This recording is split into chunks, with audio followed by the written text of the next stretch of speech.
Welcome to the third season of That's So Second Millennium, the Catholic Science podcast where we explore the fascinating borderlands between science and theology through realms of philosophy, human experience, and more.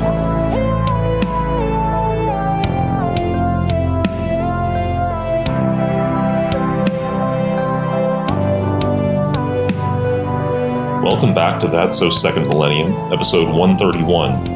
Today we have the privilege of talking to Jordan Wales, who's actually a philosopher and theologian who spoke at the Society of Catholic Scientists conference in June, talking about the subject of the conference being intelligences beyond the human, or perhaps below the human.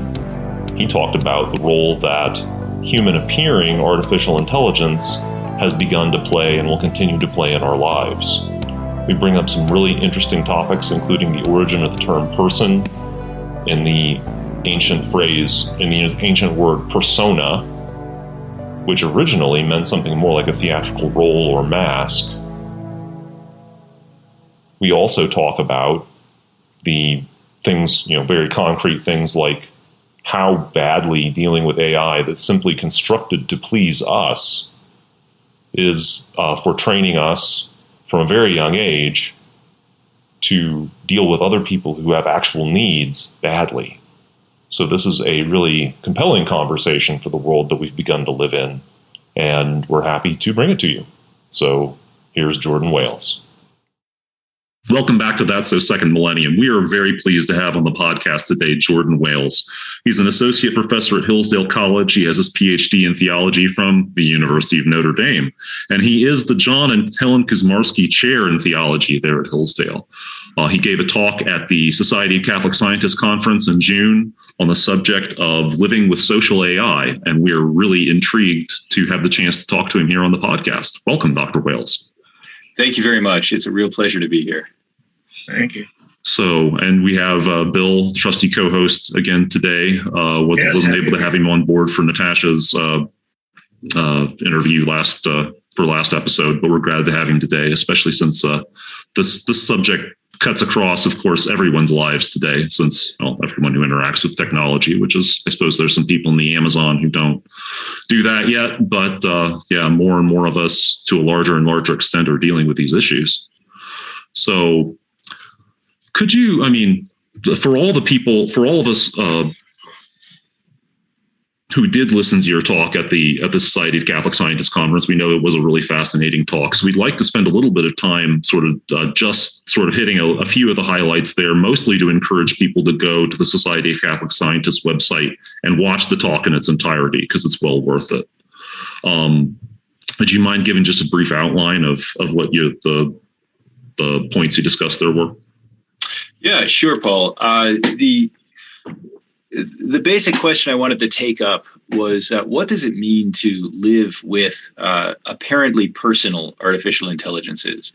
We can talk to Siri. There were some fun ads from the Google Duplex service that showed how persuasive it was at reserving a table at a restaurant. But that's not really what I have in mind. What I have in mind is artificial intelligence that will enable us to have conversations with it, that won't just respond to our queries, but that will really give us the experience of talking to a person. In other words, artificial intelligence that within some within certain constraints will pass the so-called Turing test, right? The experiential test of, does it persuade you that you're talking to a real person? And I take up a few questions in the talk, which is, first of all, what are we talking about when we talk about artificial intelligence? How would something like this work? And then the second question I touch upon is what would it in fact be? And then thirdly, we have to ask, how are we changed? What do we become? What is the impact on our life through interacting with a device like this? And fourthly, what might be a way of living well with it? And in a nutshell, the overarching theme of my talk was that with today's technology, it does not seem possible to create an artificial intelligence that would actually have a subjective experience of its own. One that could be very persuasively, apparently personal, but would not actually have an inner life. And so that's the real quandary. That's the paradox is, what does it mean to interact with a consumer product that has been designed to give us the experience of interacting with a person? And that experience is part of the product that's being sold to us, because, of course, these things will be available by subscription. You can imagine therapy apps, virtual girlfriend apps or boyfriend apps. These exist and are already quite popular in Japan, and there are a couple available that are popular in Europe as well. And in certain relationships, like when you go to Starbucks and order a coffee, or if you go to a doctor's office or to a therapist, there are certain services you're looking for from that person. And in a way, the personhood, the individuality of that person is submerged within their role in providing you with coffee or helping you sort through your own inner life in therapy. And that's fine. That's exactly what those services are. But when the service being offered is the appearance of personhood, we run into a strange moral dilemma. And the moral dilemma is that if I am paying for the apparently personal services of some app on my phone because I want to have a confidant, I want the experience of friendship, but I want it to fulfill certain requirements, and those requirements are kind of dictated by my needs, by my perceived desires. And so in a way, the apparent person that I'm paying for is really just a kind of projection of what I want. And if it's not, I'm going to go to a different app. I downloaded a scheduling app that was supposed to help me and my wife coordinate the very complex schedule of us and our 3 children. I don't know how people with more children manage to do it. With 3, it's I'm already in over my head. And I downloaded this scheduling app, and I couldn't make it work very well within a couple of hours of playing with it. So I deleted it and downloaded a different one and found the one that would work. And that's fine for scheduling apps. That's even fine for therapists. But when we talk about that for friends, we're moving into a different territory because we turned the personal into a commodity. And that's what the apparently personal but non-subjective AI will live with, will give to us. That's the situation we'll enter into. So that's the general problematic that I take up in my talk. That is something. Yeah. The first reaction I have is that sadly, one might argue a lot of folks already today are growing up to relate with other real people as a kind of functionaries or artificial, or just serve me in the way I want to be served. So it's almost like the marketplace is giving us more of what we already want. I think that's really true, Bill, and something that I've been working on in my own scholarship is really reflecting on the historical meaning of the word person. The Roman word, the Latin word persona, in ancient Rome originally referred to a theatrical mask that would be worn on stage. And then persona came to refer to a role played by an actor in a play. And we still do that when we talk about someone adopting a persona.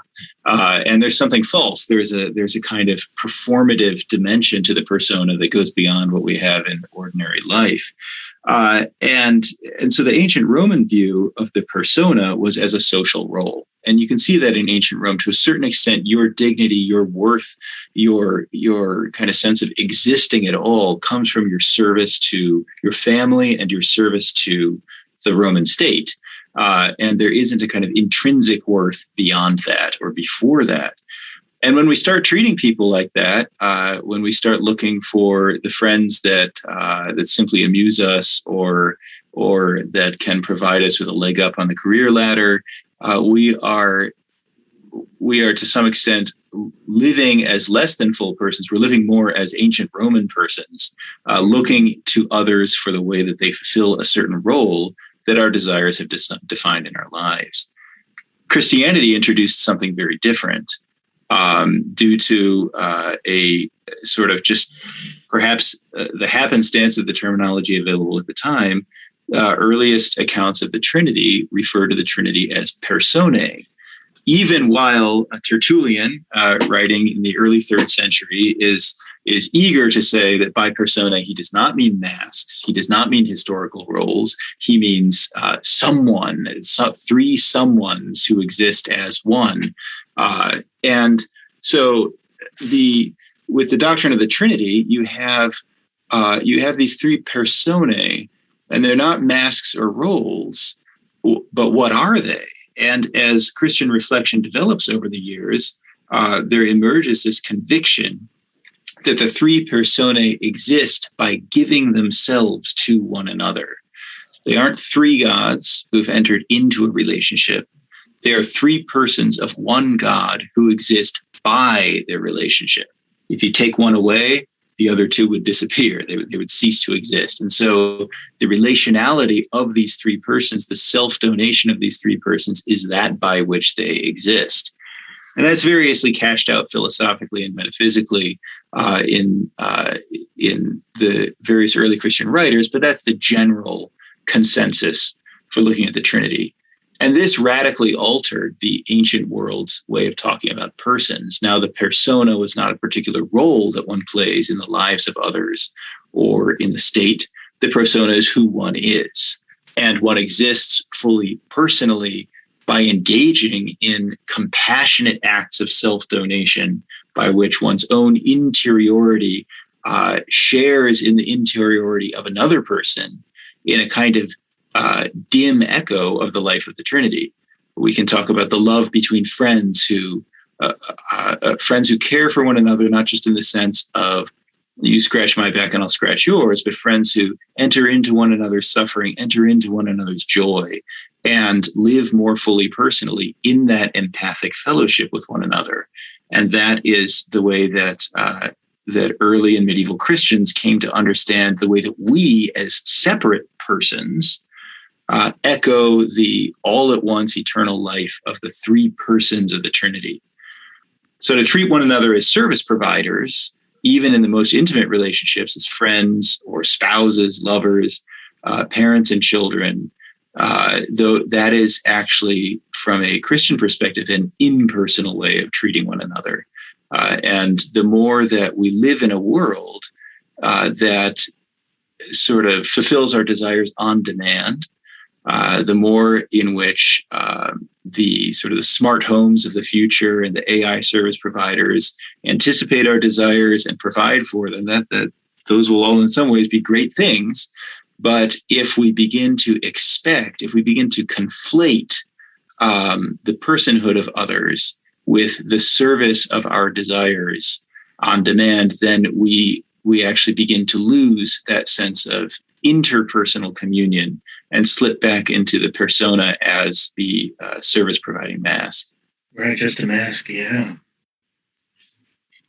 There's almost too many points of departure in that.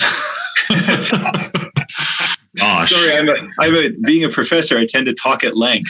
Oh yeah, no, I do the identical thing, Dr. Wales. I do the identical thing. That's something that I have to work on continuously. It requires constant vigilance. Yeah, especially, I'm going to be obliged to teach a very, basic level field science course where I get to spend 3 whole weeks on geology, and I just don't know how I'm even going to cope. It's too exciting. There's just too much. Much. One of the points of departure from that I could see that's maybe most closely tied to the subject that you discussed at the conference is that in a way we've created, in a sense, first of all, we're almost regressing the term persona, perhaps, or at least we're digging up something and maybe we're not even calling it a person. We're not calling it a person, but we've created something that's almost the Platonic form, if you will, if you can even use the term Platonic form of something arguably evil, or at least, profoundly neutral. We've created this freestanding persona. It doesn't even need a person to wear the mask. It is the mask. It's a freestanding mask. Yeah. And then the whole concept that, this is something that I like to, the sense that we're sort of, the problem with being politically conservative, which I don't, but certainly I personally don't completely adopt that label for myself, but that's, the people that I spend more time with. And I certainly have points in common with them. There's sort of the implicit, idea that there is a golden age in the past. We just need to go back to that golden age. This is, the forces that are pushing us to use this technology in these ways have existed throughout all of humanity.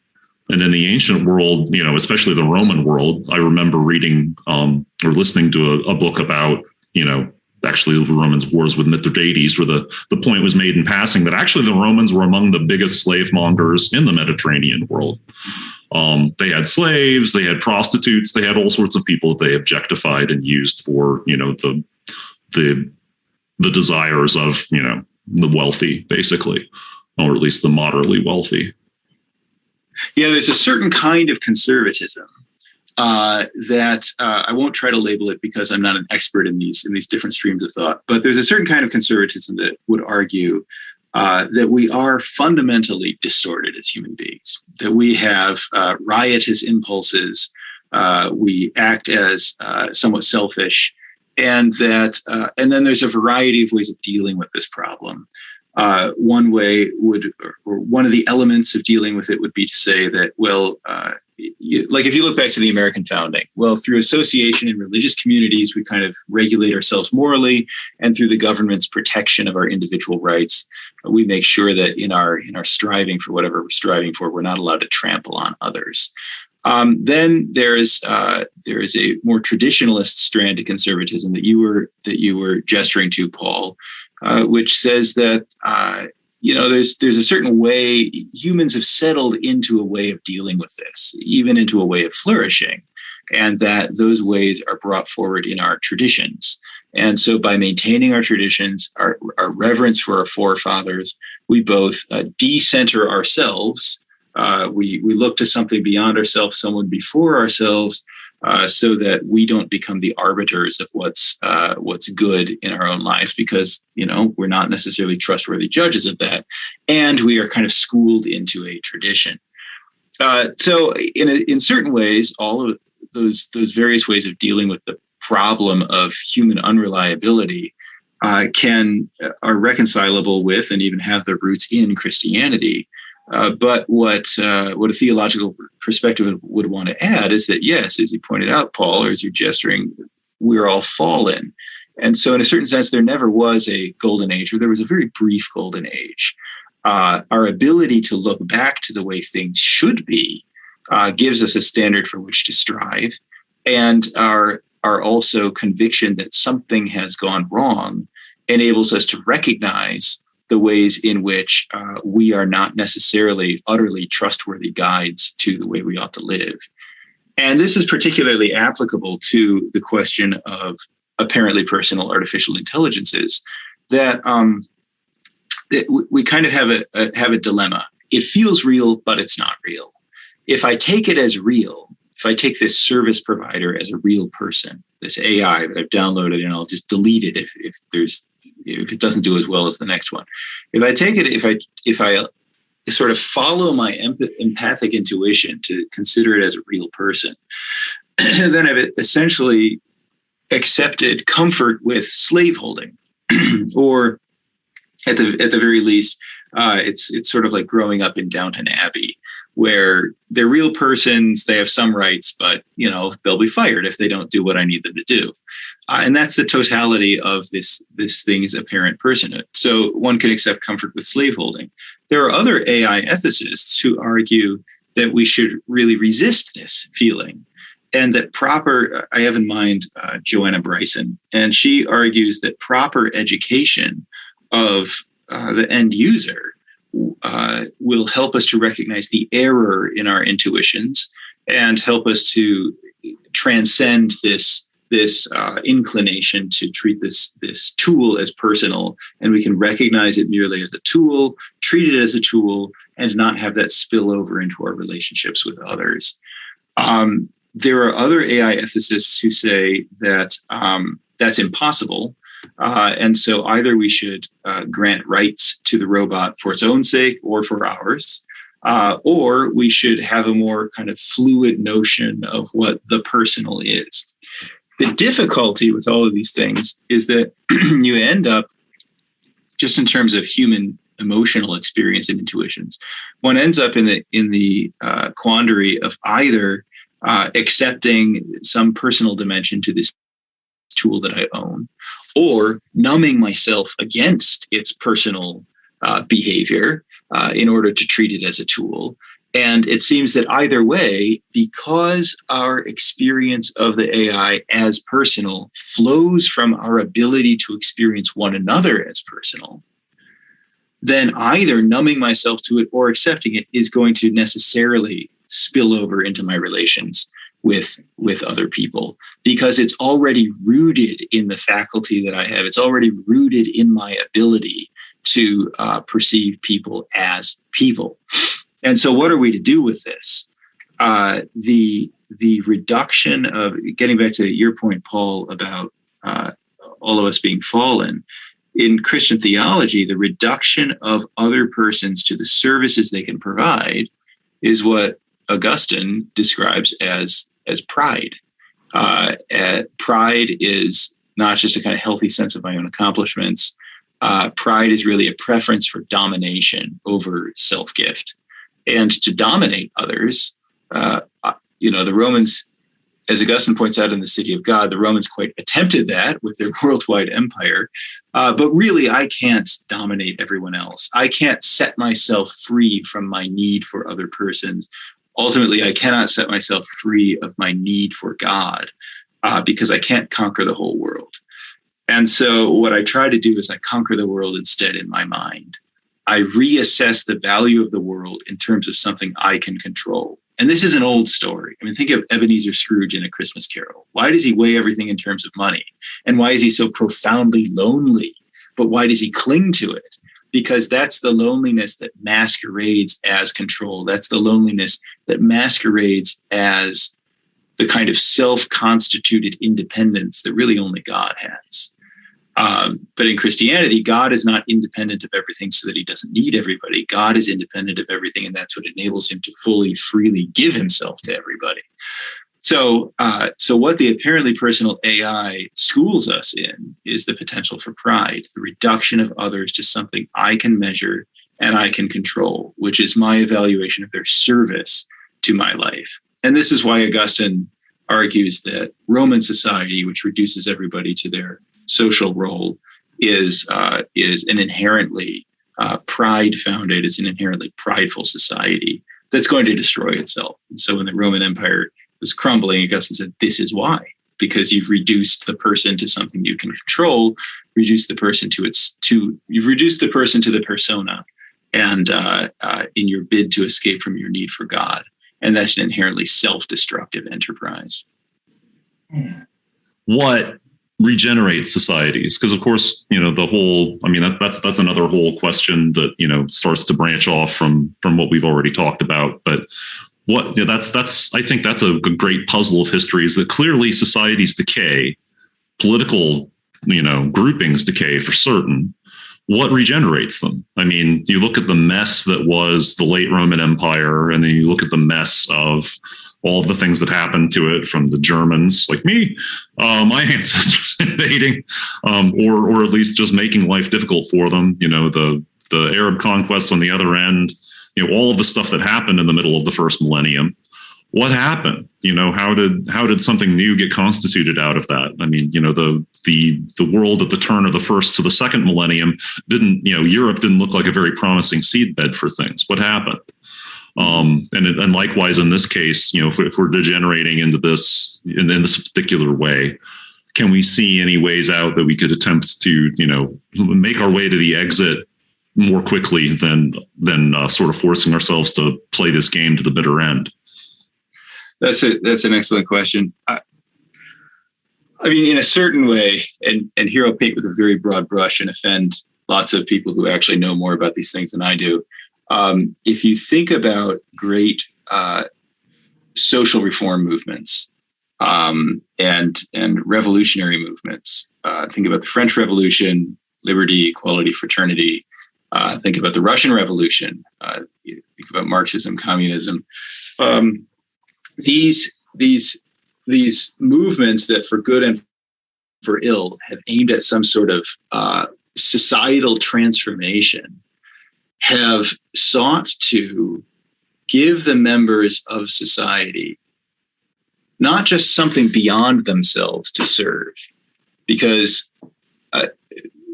but they have, and here I'm speaking as a theologian, they in some way grope for the sense of self-gift as the foundation of personhood. With communism, everybody shares and shares alike, and nobody owns anything, and all differences are erased, all hierarchies are erased, and everybody lives in this kind of earthly paradise. Didn't work out that way, but that's part of what they're aiming for, this kind of this imminent eschaton, the final resolution of all things.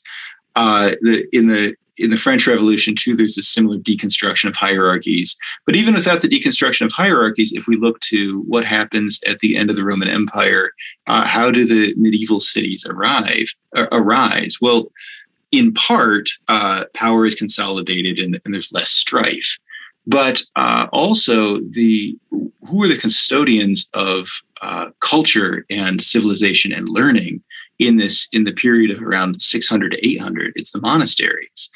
And in the monasteries, you have this Christian impulse, this Christian view of the person as realized not through the suborning of myself to the state, not simply through the erasure of my particular power or even the kind of a radical loss of individuality, but the fulfillment of my individuality through the giving of myself to my brethren within the monastery and the collective giving of the brethren to God himself in imitation of Christ, who gave himself for us on the cross.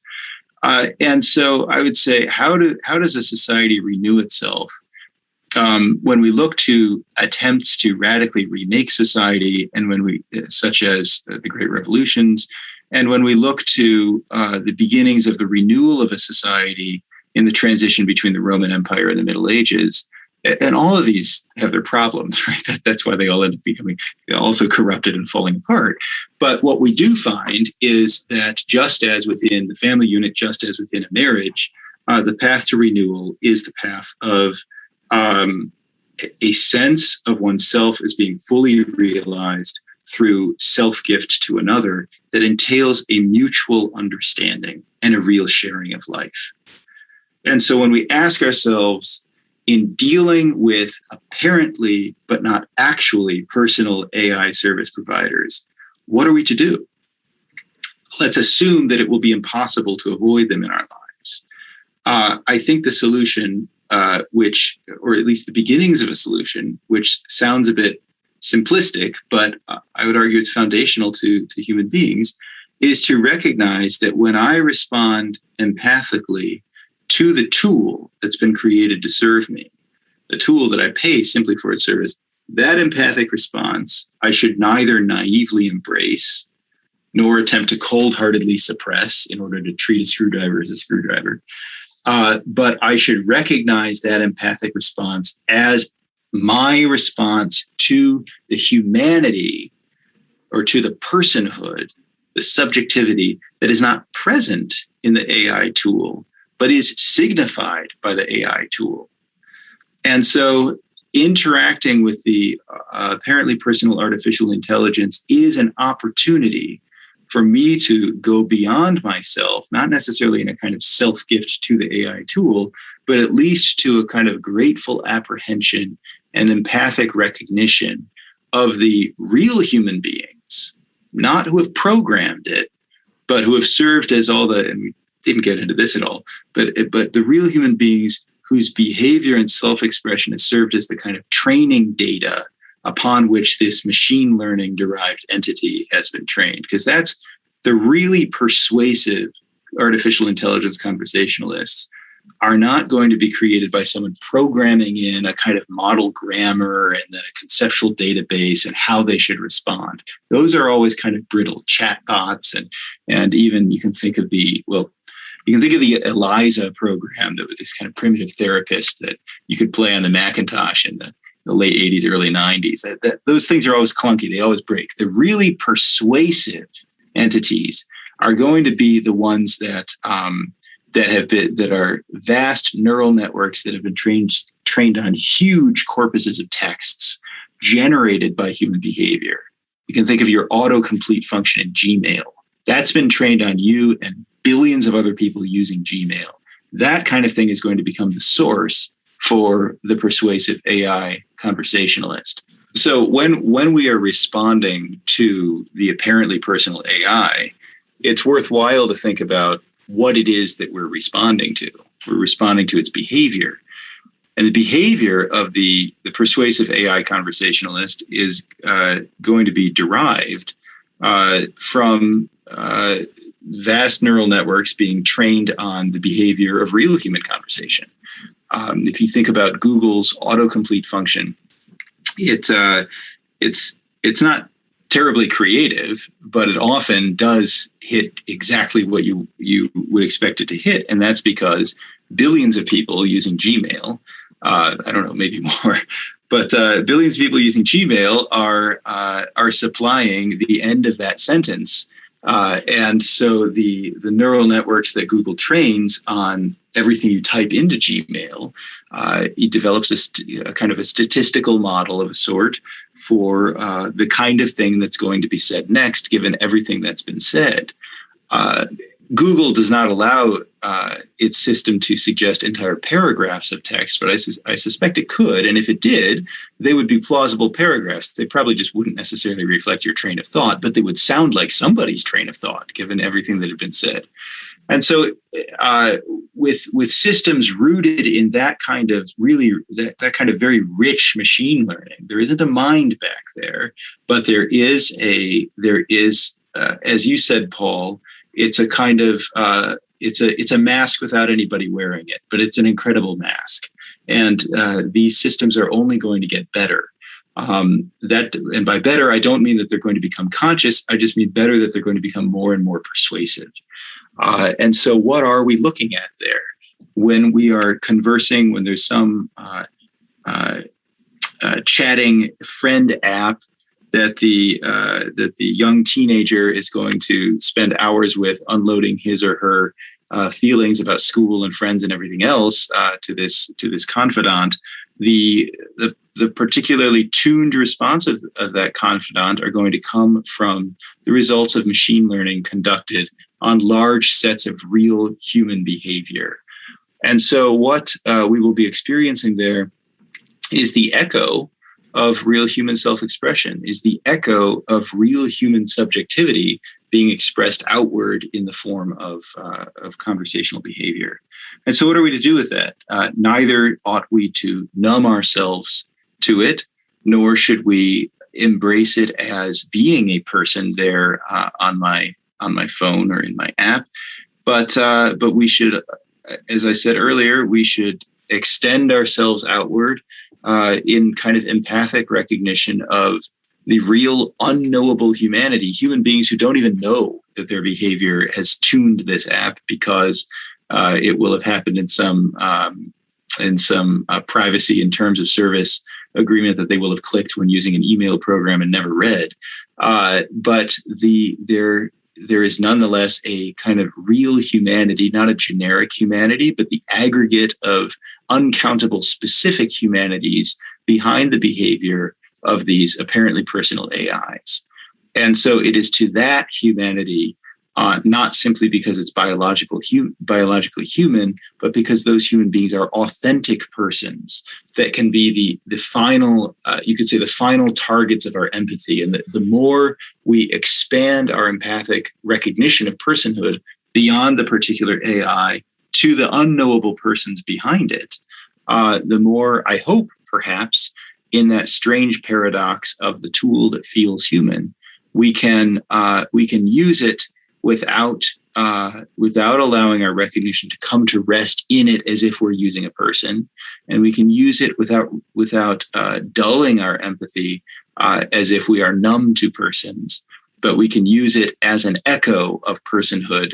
And so we'll never allow ourselves to use it as a person who has been reduced to a tool. We will never allow ourselves to sequester it within the frame of reference that that, as Augustine would say, that pride would permit us the reduction of persons to services, but we will be taken beyond ourselves and hopefully preserve the exercise of our full personhood, even in that very strange situation.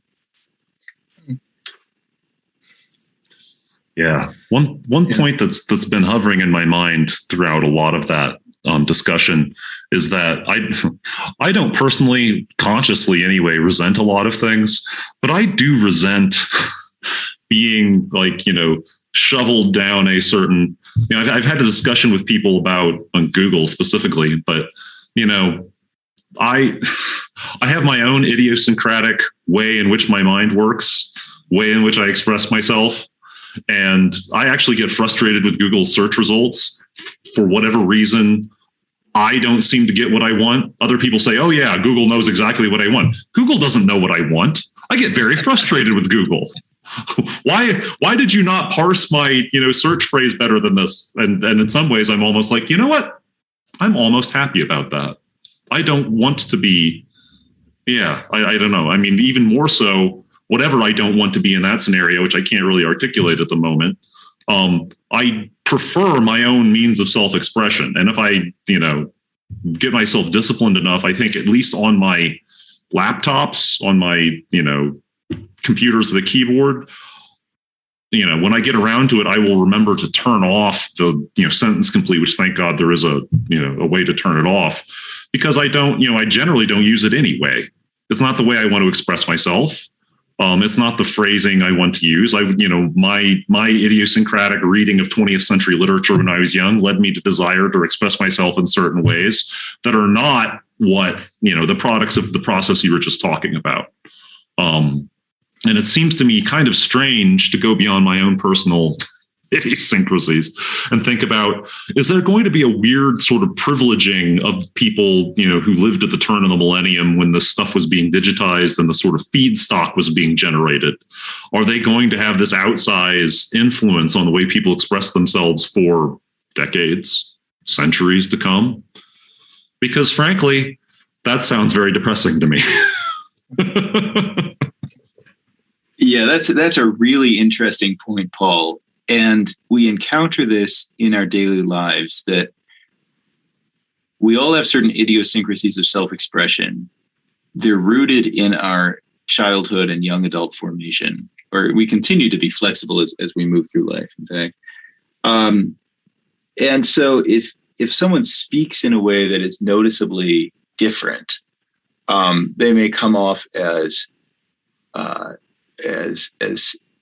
they may seem stilted, or it just may just be an unfamiliar way of speaking. But in the end, when you or I are speaking to someone, we're always speaking to a person. We're not speaking to an aggregate when we're dealing with humans. And so even if we speak to a particular person who's located firmly in a particular culture and a particular way of speaking, and we speak differently from them. I experience this all the time. I talk to college students, and they have a certain lingo. They probably don't even use the word lingo. They have a slang. They have a way of speaking that breaks grammatical rules in certain consistent ways, but is different from the casual mode of speech that I had when I was speaking with my friends in 6th grade in college, when we began speaking in a particular way that was a kind of degradation from standard grammar or eloquent speech, but was part of being a member of that tribe. But so let's say I'm speaking from within such a group or speaking to a member of such a group. In the end, I am speaking to a particular individual, and that particular individual can adjust their own expectations to understand me, and I can adjust my experience, my expectations and habits to be understood by them or to understand them. When I'm dealing with Google's autocomplete, or when I'm dealing with some future conversational AI that's been trained on a broad population, it's going to be a different story. And because there I won't be interacting with a particular individual, I'll be interacting with a parent individual that is in fact a kind of aggregate or a sort of I don't want to say statistical mean. I use that very loosely, but it's drawn forth from this large population. And to be really serviceable, these AIs will have to adjust their way of speaking to the speech of the end user. Otherwise, they'll seem perpetually unfamiliar. But at the same time, if we think more broadly, not just to using a particular app on our phones, but to a world in which conversational AI is providing many of our services, a world in which perhaps, I think like years down the line, it will be, at first, it will be very wealthy people who can hire the robotic tutor to be the perfect piano teacher for their child. But further years down the line, it will actually probably, or at least conceivably, be poor communities and public schools that don't get to have a real human teacher, but instead have a Department of Education approved teacher bot that is going to deliver the curriculum in just the ways that psychological research have shown are perfect for learning. And who knows, in many respects, such a teacher might be an advance over what might be available, but there will be something lost. But in such, not to get into that issue, but in such a world in which we are regularly interacting with conversational partners who don't have that particular individuality of their own, perhaps we may be educated into a more smoothed out, flattened out mode of speech than the one that we have now, which bears witness, the way my children express themselves bears witness to the fact that one of their parents grew up largely in the American South. That would be my wife. And I was born to Midwestern parents in California and then moved to the East Coast. So my children have this funny accent that has the nasal Midwestern quality that I have, combined with this kind of Southern, not quite a twang, but there's a certain thud to the way certain words are expressed. There's a certain forcefulness, that kind of resonance that in the background I can hear a sort of, young male expression of my wife's very slight Southern accent.